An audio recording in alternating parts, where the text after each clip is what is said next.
우리 교회를 통해서 예배 드릴 때 우리의 신앙이 바르게 자라나기를 축복합니다.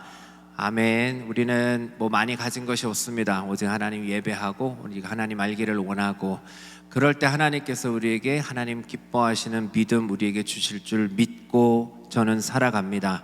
그래서 우리 교회에서 예배 드리는 여러분들 좋은 신앙 가지시고 하나님 만나시기를 주의 이름으로 축복합니다. 아멘.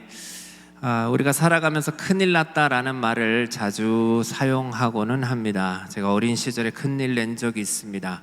초등학교 입학하고 7, 8살로 제가 기억이 나요. 옥수수 먹다가 제 눈에 이렇게 길을 걸어가는데 동네 담장이 참 높은 거예요. 그래서 내 어깨 정도면, 제가 야구를 좋아합니다, 내 어깨 정도면 저 담장을 옥수수를 던져서 넘길 수 있겠다라는 발칙한 생각을 하게 됐습니다. 그래서 던졌습니다. 힘껏 던지니까 넘어갑니다. 넘어가서 되게 좋아했는데 갑자기 와장창 하면서 주택집의 창문이 깨지고 말았습니다. 아뿔싸 큰일 났다 잽싸게 도망갔습니다. 그런데 2층에서 일하던 아주머니가 빨래 털다가 도망가는 저를 발견하고 동네 아줌마들을 모아서 저희 집에 찾아왔습니다. 걸렸습니다. 그래서 결국 유리창값 6,000원을 당시 88년도 정도에 물어드렸던, 부모님이 굉장히 당황하셨던 그때의 기억이 납니다. 철이 없을 때 실수를 많이 합니다. 큰일을 많이 냅니다. 또 우리는 잘못함으로 큰일을 내지만 좋은 일로도 큰일을 내기도 합니다. 소위 대박이 났다 하면서 큰일을 우리가 맞이하기도 하지요. 근데 가만히 생각을 해보면 우리가 말하는 그런 큰일들이 대부분 시간이 지나면 별일이 아닌 것처럼 의미가 이렇게 흐려지는 경험을 하게 돼요. 때로는 그 의미가 아예 바뀝니다. 큰일이지만 그 작은 일이었구나, 또 때로는 작은 일이었는데 그게 큰일이었구나라고 생각하기도 됩니다. 여러분에게 질문하겠습니다. 여러분 인생에서 정말 큰 일들은 무엇이 있었습니까? 여러분의 마음과 또 여러분의 삶을 실제로 변화시킬 수 있었던 큰 일은 어떤 일이었습니까? 오늘 본문을 보니 하나님의 큰 일에 대해서 말씀하고 있습니다. 사람의 큰 일도 우리가 영향을 받고 큰 이슈가 되는데, 하나님의 큰 일이라 말씀하시니 우리는 귀를 기울여야 합니다. 사람들이 각 나라의 언어로 이 하나님의 큰 일을 듣게 되고 놀라게 되었다라고 말씀합니다. 그 말씀을 들은 사람들 가운데 마음을 엽니다. 그리고 그리스도를 믿게 됩니다. 구원의 은혜를 경험하는 사람들, 멈출 수 없는 기쁨의 춤추리라고 동일하게 지금도 외치지만, 그때에도 그런 사람들이 바로 오순절 성령 강림 사건 때 많이 나타났다는 거예요. 그래서 지난주 본문과 동일하게 오순절 성령 강림에 대해서 기록하고 있는 오늘의 말씀을 통해서 오늘도 우리에게 주시는 하나님의 음성을 듣기를 원합니다. 하나님께서 이루신 가장 큰 일이 무엇일까? 오늘 본문은 그 첫 번째 모습을 우리에게 보여주는데요. 첫째로 하나님은 하나 되게 하십니다. 약속하신 주의 성령이 임하신 그날 예루살렘의 세계 각지에서 온 사람들이 모여 있었습니다. 유대인들뿐만 아니라 개종한 유대인들까지, 또 각기 다른 지역, 다른 문화, 다른 언어를 가진 사람들이 한 곳에 모였습니다. 그리고 그들이 한 가지 공통적으로 경험한 일이 있어요. 바로 예수님의 제자들이 각 나라의 언어로 말하는 것을 듣게 됩니다. 갈릴리 사람들이 자기 나라 말을 하는 것을 듣게 됐다는 거예요. 8절 말씀 우리 함께 읽어보겠습니다. 시작. 우리 각 사람이 난 곳 방언으로 듣게 되는 것이 어찌 됨이냐. 이것은 그저 신기한 현상이 아닙니다. 하나님의 분명한 메시지를 담고 있는 현상이에요. 갈릴리 사람들이에요. 정규 교육도 받지 못한 사람들입니다. 언어를 배울 곳도 없었습니다. 그런데 그들이 바데, 메데, 엘람, 로마, 아라비아 각 나라의 언어를 정확하게 말하고 있어요. 인간의 능력은 아닙니다. 성령께서 하신 일입니다. 그래서 사람들이 놀랐습니다. 당황했습니다. 소동합니다. 도저히 이성으로는 설명할 수 없는 일이 눈앞에서 벌어지고 있었기 때문입니다. 그렇다면 전지전능하신 하나님께서 왜 이런 일을 행하셨을까라고 우리는 생각할 수 있어야 됩니다. 단순히 기적을 주시기 위해서가 아니라 이 사건에는 분명한 구속사적인 의미가 있어요. 바로 흩어진 인류를, 죄로 인하여 흩어진 인류를 예수 그리스도로 인하여 다시 회복시키시기 원하시는 하나님의 뜻을 보여주시는 거예요. 인류가 왜 이렇게 나뉘었을까요? 최근 IMB 인터내셔널 미션 보드 해외 선교부 자료를 보니까 82억 세계 인구 가운데 12,370세 종족이 있다고 기록합니다. 민족이 나뉘어지고 언어가 달라지고 나라가 갈라진 이유가 무엇이었을까요? 성경은 분명히 말씀하고 있습니다. 그 시작은 바로 우리의 죄 때문이라고 말합니다. 창세기 11장에 바벨탑 사건이 나옵니다. 인간은 하나였어요. 언어도 하나였어요. 근데 스스로 하나님보다 더 높아지려고 했습니다. 그 결과 하나님께서 언어를 혼잡하게 하셨어요. 서로 이해하지 못하게 됐습니다. 흩어지게 됐어요. 그 이후로 인류는 계속 갈라집니다. 그리고 그 갈라짐은 그저 다름으로 보는 시각이 아니라 갈등과 미움과 분열로 더 크게 나타났어요. 그런데 오순절 사건에서 놀라운 일이 일어나게 된 거죠. 바벨에서는 죄로 인하여 언어가 다 흩어지게 되었는데 오순절에서는 언어가 연결되게 만드셨다는 거예요. 다시 하나 되게 만드시는 하나님의 역사를 생각하는 것입니다. 그래서 바벨에서는 말을 해도 서로 이해하지 못했습니다. 그런데 오순절 성령 감는 사건에서는 서로 알아듣게 되었다는 거예요. 주님의 십자가를 통해서 인류를 나누었던 사람의 죄가 다 해결되고 이제 하나님이 다시 하나 되게 만드신다는 복음의 선언입니다. 그래서 오순절 성령을 이야기할 때 뜨겁다 그런 성령 체험의 날이 아니라 오순절이야말로 회복의 시작이며 하나됨의 시작이라는 것을 생각할 수 있기를 바랍니다. 우리에게도 이 메시지는 너무나 중요합니다. 왜냐하면 우리도 여전히 가르고 살거든요.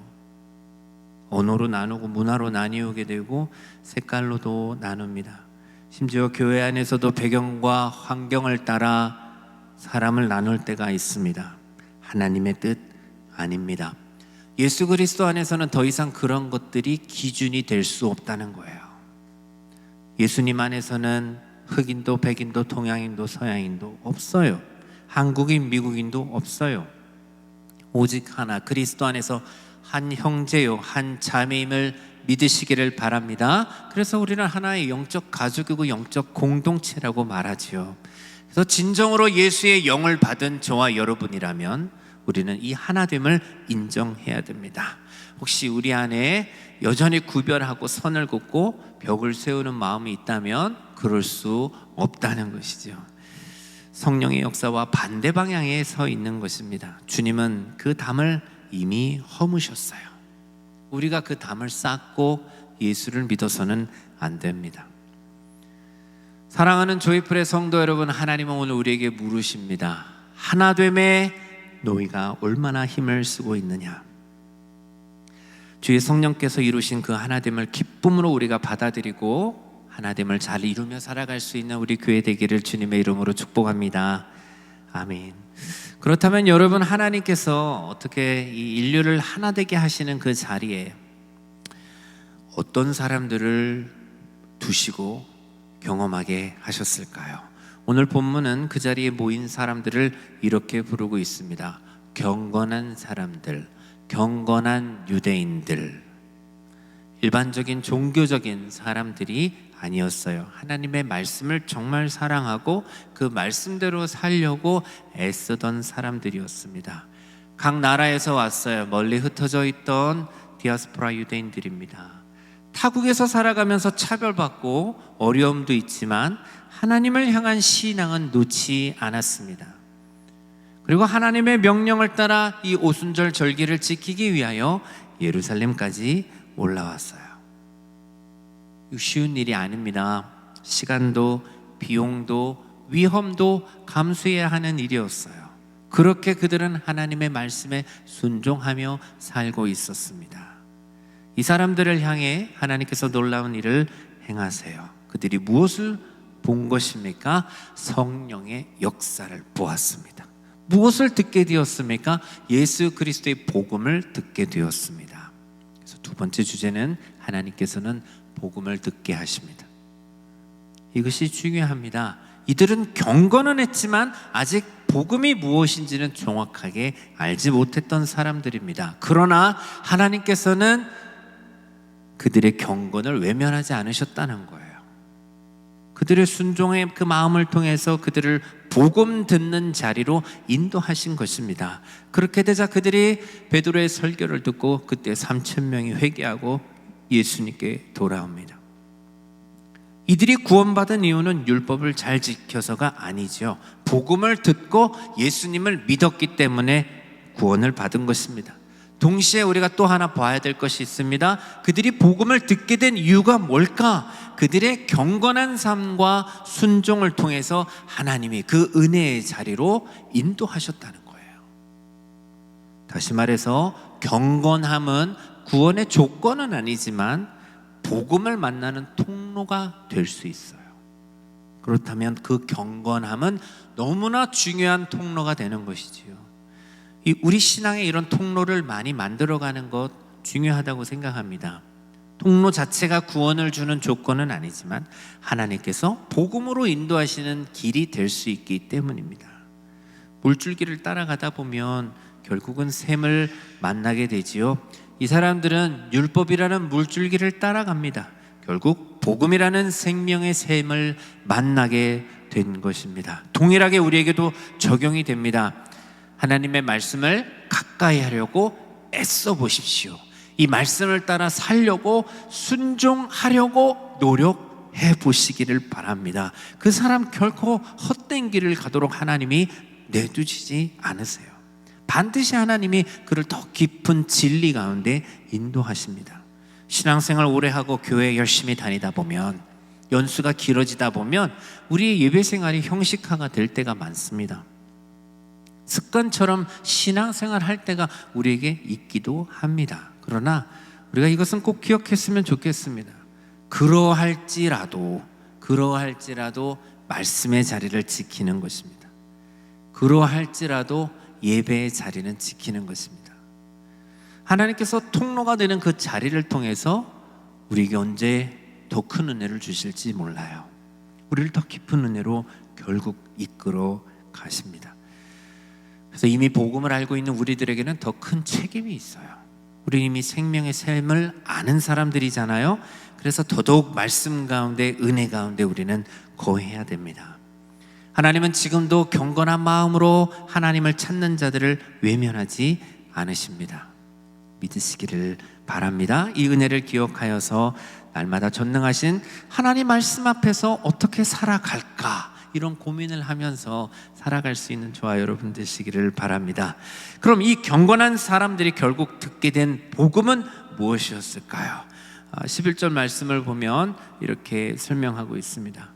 우리가 다 우리의 각 언어로 하나님의 큰 일을 듣는다고 말합니다. 하나님의 큰 일이 무엇일까요? 하나님께서 예수 그리스도를 통해서 이루신 구원의 역사입니다.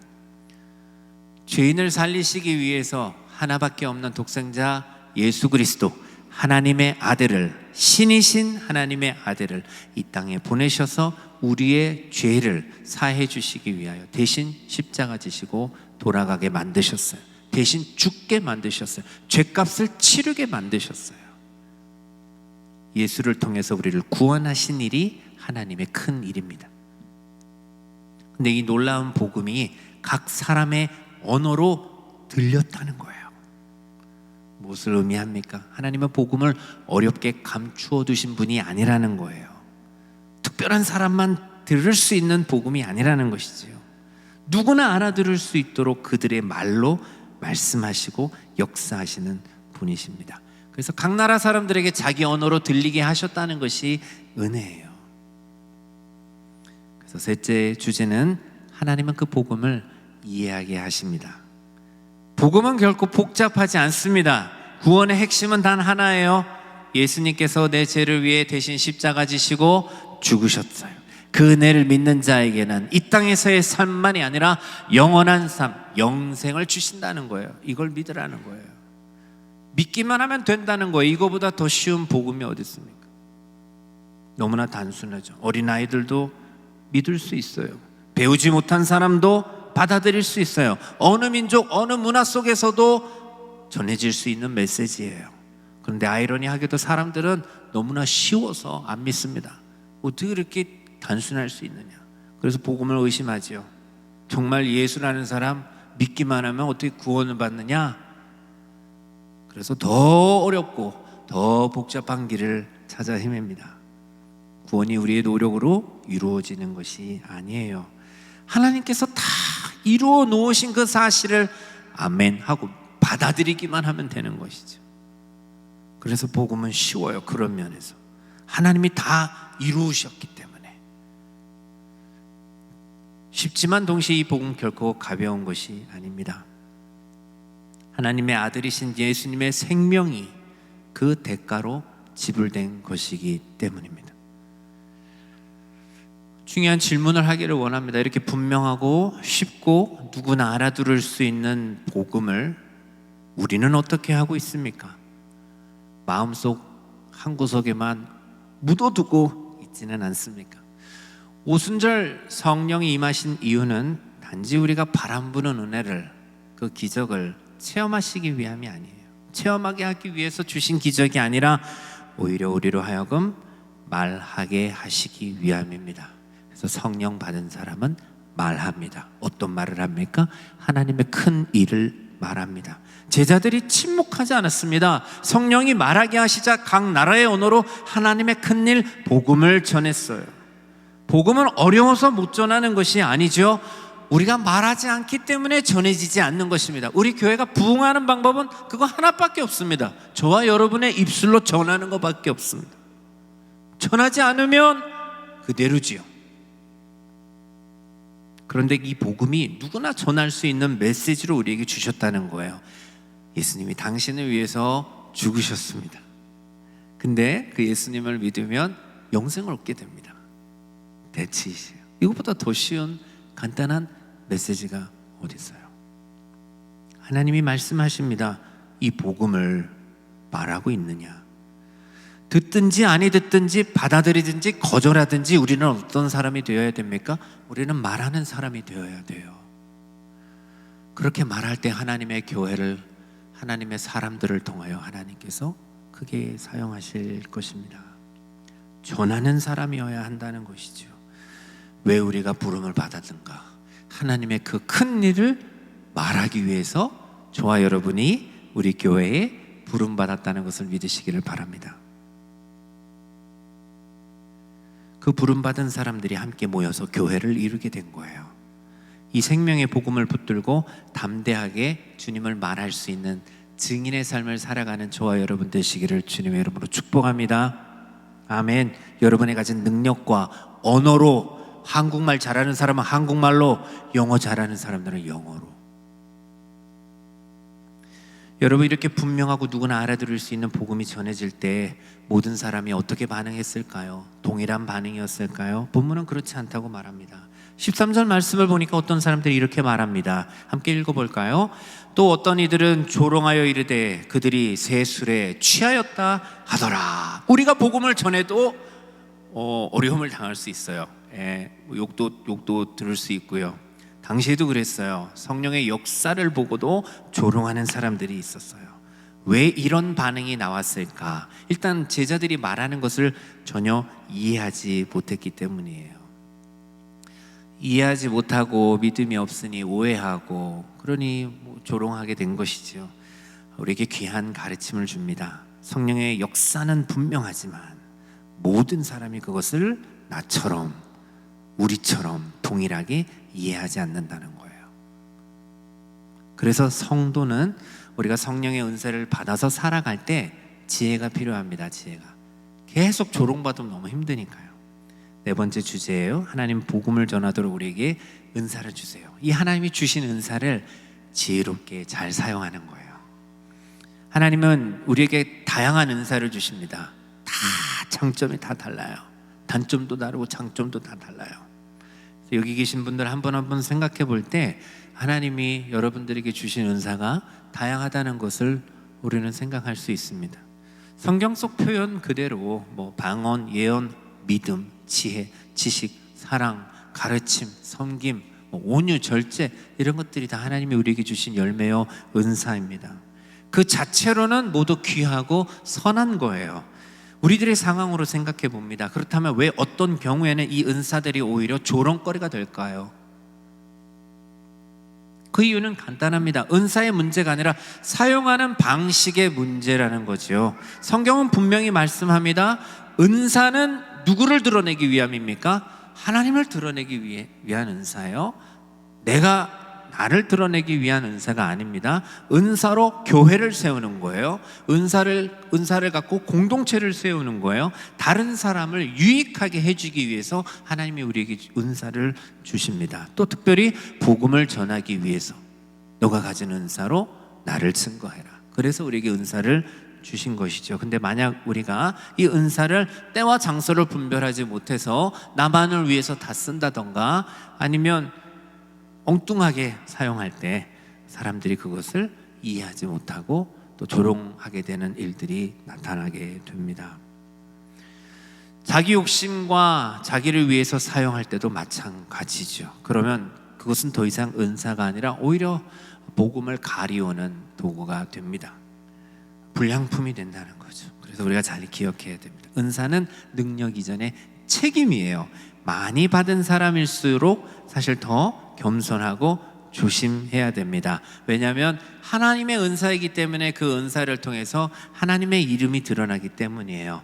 혹시 우리의 말과 행동 때문에 사람들이 하나님을 오해하게 된다면 이건 사실 가벼운 일은 아니겠지요. 그래서 항상 우리는 질문하고 어떤 일을 결정하고 행함에 앞서서 이것이 정말 하나님이 기뻐하시는 일인가? 이것이 하나님께 영광이 되는가? 이것이 복음을 전하는 데 있어서 유익한가? 이 기준들이 우리 안에 분명할 때 우리가 은사를 바르게 사용할 수 있습니다. 그래서 은사는 자랑하라고 주신 것이 아니라 하나님을 섬기라고 우리에게 주신 것이라는 것을 꼭 기억했으면 좋겠습니다.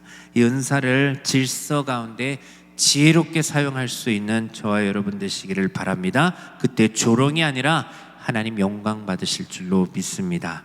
이 은사를 끝까지 바르게 사용함으로 하나님의 이름을 높이고 우리 교회를 아름답게 세워갈 수 있는 지혜로운 성도들이 되시기를 바랍니다. 이처럼 성령의 역사는 우리의 삶 가운데 실제로 드러나야 됩니다. 그런 의미에서 의미 있는 날이죠. 오늘도 우리가 졸업 예배로 특별히 모여서 축하하였습니다. 졸업을 다 경험해 보셨겠지만 이 과정이 그냥 맞춰지는 과정이 아니잖아요. 새로운 시작 앞에 서 있는 그런 순간입니다. 그런 의미에서 오늘 우리가 함께 나눈 이 오순절 말씀은 또 졸업하는 분에게도 매우 중요한 통찰을 줘요. 왜? 오순절이 끝 같아 보였거든요.